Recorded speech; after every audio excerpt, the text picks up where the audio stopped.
Hello everyone, কেমন আছো সবাই? আজ সকাল থেকেই দেখুন মন মেজাজ একদম ভালো নেই, কারণ পুজো এসছে। আর পুজোর সময় বৃষ্টি কার ভালো লাগে ভাই?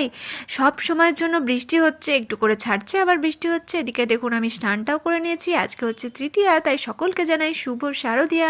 সবাই ভালো থাকুন, সুস্থ থাকুন, পুজোটা সুন্দরভাবে কাটান। আর এদিকে দেখুন আমি ভাতটা বসিয়ে দিয়েছি, আর এখানে রয়েছে অনেক বাসন, বেসিনে প্রচুর বাসন জমেছে, এখন বাসনগুলোকে আমাকে ধুইতে হইবে। এদিকে ছেলে এখন একটুখানি ঘুরে এলো। আসলে পুজোর সময় ওর বাড়িতে একদম মন টিকছে না, মনে হচ্ছে একটু বাইরে যাই, শুধু সুযোগ পেলেই বলছে মা একটু বাইরে ঘুরে আসি।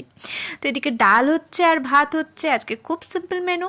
আর এদিকে চা করে নিয়েছি একটু আমার জন্য, গরম গরম লাল চা। আসলে চাখোর মানুষরা তো সবসময়ের জন্য চাটা পছন্দ করেই, তাই না বলুন? তো একটু বসা যাক, এখন চা খেতে বসে এখন নানান রকম চিন্তা ভাবনা ভাবছি। অনেক কাজ পড়ে রয়েছে, গোছাগুছি প্যাকিং সবটাই পড়ে রয়েছে, এখন অনেক রকম চিন্তা ভাবনাও আসছে। তো যাই হোক, এখন আমি চাটা